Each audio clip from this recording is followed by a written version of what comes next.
I'm Robert Chernin. Thank you so much for joining us. We're starting off with feckless and flaccid. What am I talking about? Well, the U.S. foreign policy, of course, right? 3 Americans dead in Jordan, drone strike from, obviously, directed by Iran, who isn't claiming responsibility. Of course, it's not their fault. And a couple dozen U.S. servicemen injured. Is there any more pathetic example of how U.S. foreign policy is an abysmal failure under the Biden administration? And look, folks, politics is supposed to stop at the water's edge. We are all Americans. But U.S. foreign policy, whether they're trying to undercut Israel and force them to settle with Hamas and accept a two-state solution, or their flaccid and feckless response to Iranian provocation in the greater Middle East, is on display, and we're paying for it, right? What was the response from the Biden administration? That, well, we're going to continue to still fight terrorism everywhere we can find it, and we are going to, what were the words that they used? We're going to make them pay at a time and place of our choosing. So I'm wondering if a time and place of their choosing is after they ship another $6 billion to Iran, or maybe it's unfreezing the $150 billion that Obama unfroze during his administration that freed up all of Iran's money. Or maybe it's the 1.7 billion that was on that card at night that went into the cargo plane that they shipped to Iran, sort of like a back pain. It's like getting a VIG when you're in Jersey, right? If you remember The Sopranos. Or maybe it's Hillary Rodham Clinton in the Uranium One deal that they sold, it's a Canadian company, but mine's in the US, they sold to Russia, right? Maybe after all that happens again, maybe we'll get a foreign policy response here, right? So you know what you really have is you don't have Donald Trump, so you have no mean tweets. And just to juxtapose the two, if you remember, and maybe you guys can pull this up, remember this guy? Let's pull him up, Ericka, if you can. So this guy is, let's see if we can see him. See him? I don't know if he's on the screen, but basically that's Soleimani, Morte, dead, right? Taken out, there he is, that guy, taken out by Donald Trump. Right. There's also took out ISIS, took out what?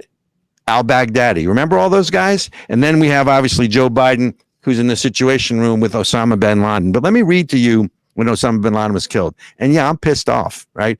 When I say feckless and flaccid, there's another F word I'd like to use. But since this is on radio and podcast, I'm not going to do that. But let me read you the difference between we're going to get them where and when we choose versus Donald Trump's statement after there was an attack on the U.S. and U.S. servicemen. He said, under my leadership, America's policy is unambiguous.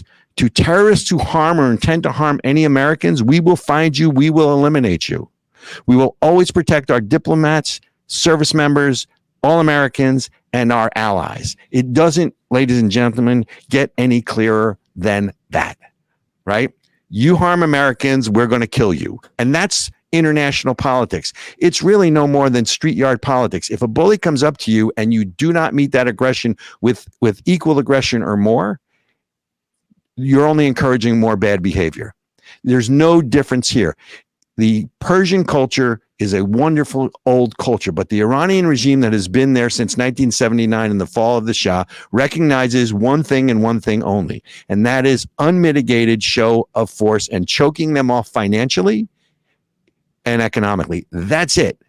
All this other policies of this feckless and flaccid Biden administration just encourages more bad behavior, and the fact that they haven't responded to, other than taking out some infrastructure. I hate to say this, but some of the congressmen are white. It's time to send a message to Iran because this game, ladies and gentlemen, ends in Iran. But the other point in all of this is the Biden administration and all this woke diversity and the hippies of the 60s who are now occupying all these high offices have always hated the military. And let's look at what's going on here between diversity, equity, and inclusion. Oh, by the way, U.S. Navy, the Naval Academy's gender and sexuality class. You want to tell me what gender and sexuality class has to do with winning wars or keeping us safe?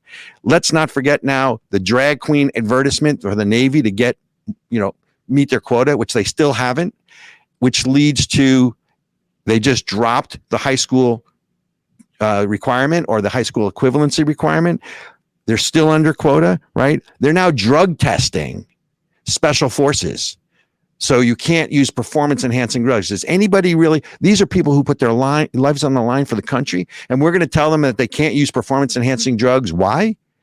Their job is to kill bad guys and to keep us safe. And for that, we owe them a debt we cannot repay. But under the feckless and flaccid Biden administration policy, are you safer today than you were yesterday or 4 years ago? Right? We're lowering standards here. This whole woke leadership is putting our safety at risk. And we won't even talk about the southern border, at least until we get into the main part of the show. So, moral of the story, you got to stand up to bullies in this game, ladies and gentlemen. World War III, which is we're on the threshold of, ends in Iran. And anybody who tells you any differently is lying to you. And that's the monologue.